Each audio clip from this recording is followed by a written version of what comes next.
के फैसला रहा आज मीटिंग में? आज प्रशासन के साथ जो हमारी मीटिंग हुई, जो 16 तारीख को हिसार के प्रशासन ने हमारे किसान भाइयों के साथ जो ज्यादती करी थी, सबसे पहले किसानों को और किसान नेताओं को इसी बात पर रोष था कि 11 बजे मुख्यमंत्री आके जा चुका, लाठीचार्ज 2 बजे होता है। इसका मतलब हिसार की डीसी और हिसार का कमिश्नर और हिसार का पुलिस प्रशासन दोषी, क्योंकि सभी नाके आकर वो खोल देते।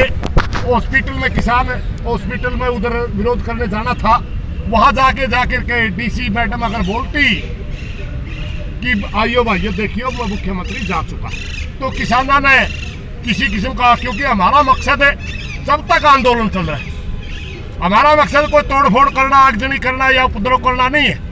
किसान आंदोलन को लगभग 6 महीने हो चुके, आज तक हमने 10 पैसे का नुकसान नहीं किया किसी को। हमारी मात्र काल ये है कि हरियाणा के अंदर डिप्टी सीएम या सीएम कहीं आएगा तो हम उनका विरोध करेंगे, काले झंडे दिखाएंगे। वो मकसद ये नहीं है कि हम राजनीतिक रूप से कोई बात कर रहे हैं, या हमारा कोई और मकसद है। हमारा मतलब ये है कि हरियाणा प्रदेश की तरफ से वोट दे करके मुख्यमंत्री उप मुख्यमंत्री हरियाणा के किसानों ने बनाया। आपका हक बनता है कि प्रधानमंत्री से जाकर के आप बोलिए, जो दिल्ली के चारों तरफ नाके लगे हुए उनमें 4 नाके हरियाणा में। हमारा विरोध मुख्यमंत्री से, डिप्टी मुख्यमंत्री से ये है, वो जाकर के बोले कि हरियाणा का किसान आपसे तीनों कानून नहीं चाहता, हरियाणा का किसान एमएसपी के ऊपर गारंटी चाहता है। 4 नाके हरियाणा में लगे हुए हैं, 450 से ज्यादा किसान शहीद हो गए। आज तक सरकार के किसी नुमाइंदे ने खेत भी नहीं जताया, और उसके बावजूद वो फील्ड में आते हैं। इसलिए हम उनका विरोध करते हैं, और विरोध भी शांति प्रिय तरीके से करते हैं, न कि कोई उपद्रव। अगर कोई उपद्रव की बात आती है, सरकार के आदमी करवाते हैं, हमारा आदमी है। प्रधान जी, 26 तारीख का क्या रहेगा आपका प्रोग्राम? 26 तारीख का हमारा काला दिवस की घोषणा है। हम अपने मकानों पर काले झंडे लगाएंगे, अपनी स्टेजों पर काले झंडे लगाएंगे, मगर हमने सिंगू की स्टेज महात्मा बुद्ध के सम्मान में हम बुद्ध पूर्णिमा भी मना रहे हैं। देश के अंदर काला दिवस मनाएंगे, मगर सिंगू की स्टेज के ऊपर हमने बुद्धिस्ट बुला रखे हैं, वहाँ महात्मा बुद्ध का सम्मान के लिए उनका उसको ओपन रखे हुए। और दूसरी बात, मैं भाई ने आपने बीच में प्रश्न कर दिया, सोनू का प्रश्न जो था अभी अधूरा है। उन्होंने सवाल पूछा था क्या क्या समझौता हुआ। सबसे पहले हमने दोषी माना हिसार का प्रशासन, इसलिए हमने कहा डीसी मैडम आपकी गलती है। मैं नहीं कहा था डीसी मैडम आपकी गलती, आप अच्छा काम कर रही थी हिसार में। इससे पहले किसान अगर मिलता था मुआवजे के लिए, आप गिरदौरी तुरंत करवाती थी या इस किस्म के छोटे मोटे मुद्दे हल करती थी, मगर आपने बहुत बड़ी गलती कर दी। गिरदौरी करवाए थे, क्या मुआवजा तो नहीं आया, फिर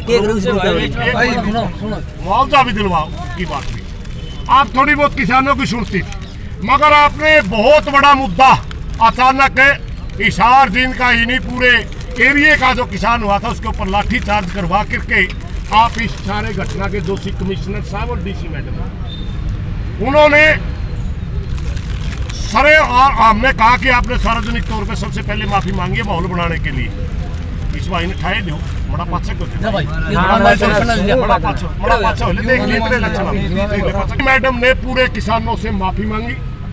उसने कहा कि मैं इस पे खेद व्यक्त करती हूँ, किसानों के साथ गलत हुआ है, किसानों के साथ गलत हुआ है, मैं इस पे खेद प्रकट करती हूँ, और आइंदा हम किसानों से मिलके चलेंगे। किसानों से भी प्रार्थना है कि प्रशासन के साथ डायलॉग प्रक्रिया शुरू रखें, डायलॉग ना तोड़ें, सहयोग का जो हमारा तंत्र चल रहा था 6 महीने से वो ना तोड़ें। डीसी मैडम ने माफी मांगने के बाद हिसार का प्रशासन की तरफ से हमने शिकायत ले ली। फिर हम मुद्दों पे आ गए। बात आई मुद्दे की, 16 तारीख को जितने केस हैं वो सब वापिस होंगे।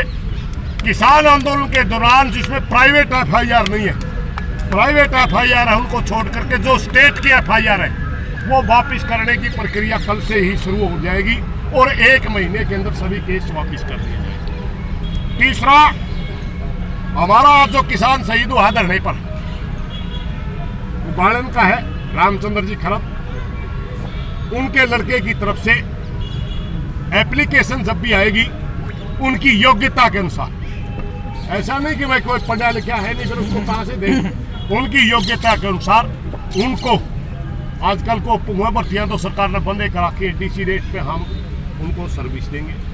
तीसरी बात हमारी मांग थी कि दोषी प्रशासन के ऊपर भी केस दर्ज, मगर उन्होंने एक प्रार्थना करी कि आप अपने केस वापस करवाने की बात करते हो, हमारी कुछ गलती आपकी होगी।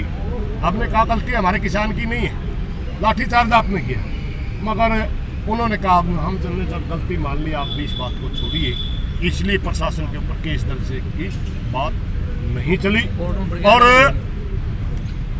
प्रक्रिया के तहत उन्होंने ये भी कहा कि आज हम कह देते हैं कि प्रक्रिया केस वापिस होंगे और वो कोर्ट के अंदर कहीं न कहीं चैलेंज हो जाते हैं, इसलिए हम प्रॉपर चैनल हिसार का प्रशासन लिख करके देगा, वो लीगल ओपिनियन लेकर के सरकार होम सेक्रेटरी को भेजेंगे और होम सेक्रेटरी की तरफ से भी हम जल्दी ही सरकार के साथ कमिश्नर साहब ने बात करके उन्होंने कहा होम सेक्रेटरी से भी जल्दी अप्रूवल लेकर के 1 महीने में आपके केस वापिस हो।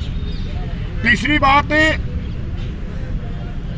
एक आई थी व्हीकल टूटने की। व्हीकल टूटने की उन्होंने कहा हमने सरकार से बात कर ली है, आपका इसका भी समस्या का हल कर दिया जाएगा। जो किसान आपके इंजर्ड हुए उनके बारे में भी सरकार सहानुभूतिपूर्वक सारे विचार करेंगी। इस कमिश्नर ने कहा हमारे ऊपर आप विश्वास करिए। दूसरी बात हमने एक और कही कि आप बार बार गलती कर रहे हैं, कभी प्रशासन की तरफ से कोई सरकार की तरफ से कोई मंत्री आता, कभी कोई मुख्यमंत्री आता, कभी कोई आता। जब हम विरोध कर रहे हैं, या तो हमारा मुख्यमंत्री डिप्टी मुख्यमंत्री हमारा वकील बन के प्रधानमंत्री पे दबाव डालो, वरना हमारे को परेशान क्यों कर रहे हो, क्यों आते हैं बार बार। अगर कोरोना का प्रोटोकॉल का केस अगर हो तो सरकार पे हो, क्यों तोड़ रहे हैं। तो ये सारी की सारी बातें देखते हुए ये बात हुई कि आगे हम ध्यान रखेंगे, इस किस्म का हम कोई भी किसानों के खिलाफ ऐसा कोई कदम नहीं उठाएंगे और हम प्रशासन की तरफ से मिलकर चलेंगे। फिर क्या संयुक्त मोर्चा के नेताओं ने एक विचार किया कि हमारा आंदोलन का केंद्र बिंदु दिल्ली के बॉर्डर। सुरेश जी, आप बॉर्डर पर हो, तमाम जनता का एक सवाल है, परसों 6 महीने हो जाएंगे, सरकार आज तक वही चुकी है जो पहला दिन थी, 6 महीने 180 दिन के बाद वही चुकी। लोगों का कहना ये है कि भाई संयुक्त किसान मोर्चा ऐसा कोई कड़ा कदम क्यों नहीं उठाता कि जिससे या तो सरकार मजबूर हो इनको रद्द करने में, और 26 जनवरी के बाद तो मतलब बातचीत भी बंद है, तो ऐसा कदम क्यों नहीं उठाया जाता, या तो सरकार बातचीत करे। मैं आपको बता दूं, हमारे को इस बात का आभास हो रहा है। सबसे पहले तो मैं आपको बता दूं, हम बॉर्डरों पर बैठे हैं, रोड के ऊपर बैठे हैं, ये बहुत बड़ा एक्शन होता है अपने आप में। मगर आज किसानों ने उनको अपना घर मान लिया। किसान कहते हैं तो हमारा घर है, आप आगे चलिए। इन बातों का हमें पता है। रही बात 6 महीने की, ये मुद्दा बहुत बड़ा है।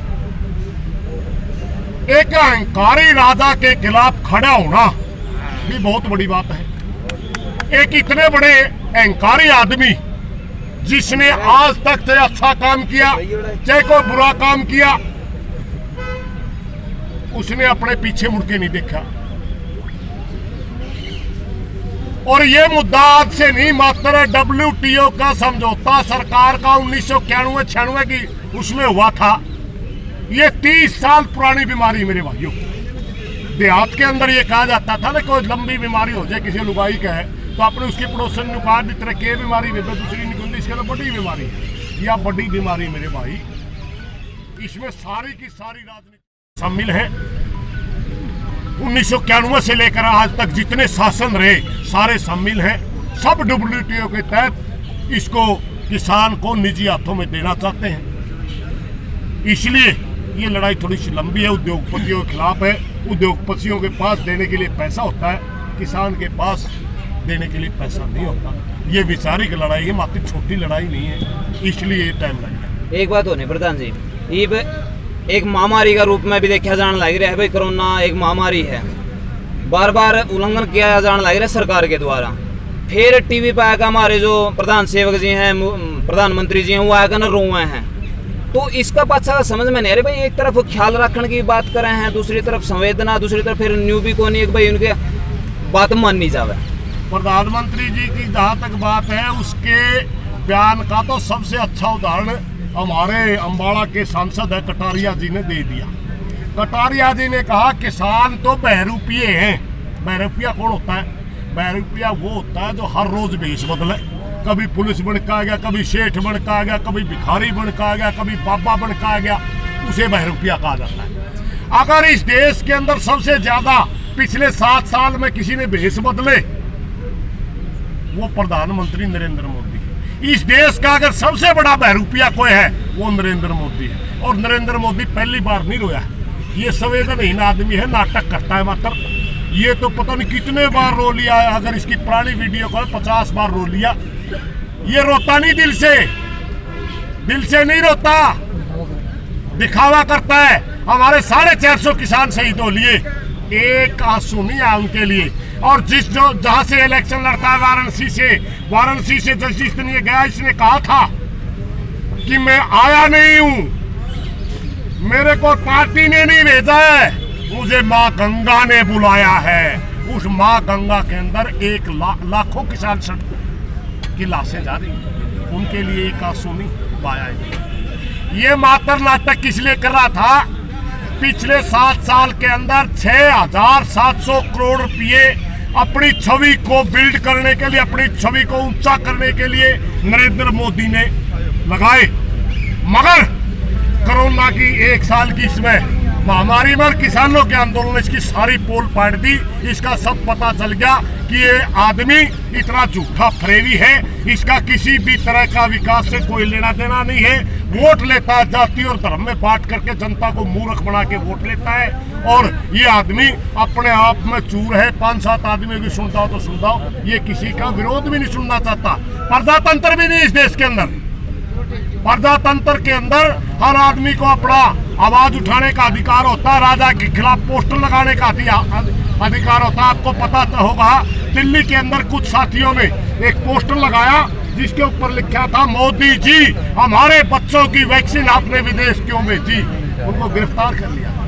सन 75 के अंदर इमरजेंसी जो घोषित की गई थी, उसके अंदर 2 ही तो थी। मीडिया पे सेंसरशिप लगाया था, विपक्षी नेताओं को अंदर कराया था, 2 ही तो थी। अब मीडिया का कोई साथी बोल सकता नहीं, विपक्ष का कोई साथी बोल सकता नहीं, आम जनता से को आवाज उठाता, केस उठा लगा के अंदर कर देते। ये ताना से आदमी। इसका बीच में तो एक सवाल निकल गया, जब बोल नहीं पाता या फिर कोई बोल नहीं सकता, उसके अधिकार छीन लिए जाए। तो 16 तारीख ना लाठीचार्ज बहुत जबरदस्त होया था और लहूलुहान हो गई थी सारी सड़कें, लेकिन भाजपा के जो सहयोगी दल हैं वो भी नहीं बोल पाए, तो उनका ऊपर भी दबाव था। वो बिक चुके हैं।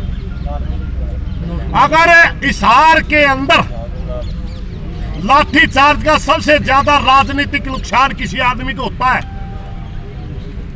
वो आदमी वीरेंद्र सिंह और दुष्यंत चौटाला है। अगर दुष्यंत चौटाला राज ने अपने खुद के अधिकार के लिए, तो किसानों के लिए कहां बोलना था, खुद के लिए भी नहीं बोल पा रहा है। इसका मतलब वो आदमी बिक चुका है, वो आदमी इनके नीचे दब चुका है। और वो आदमी जिसका 100% वोट बैंक किसान है, एक भी आदमी ऐसा वोट देने वाला नहीं दुष्यंत को जो खेती नहीं करता, और वो आदमी भी नहीं बोल पा रहा। आप समझिए, उसने अपने आप को गिरवी रख दिया बीजेपी ने।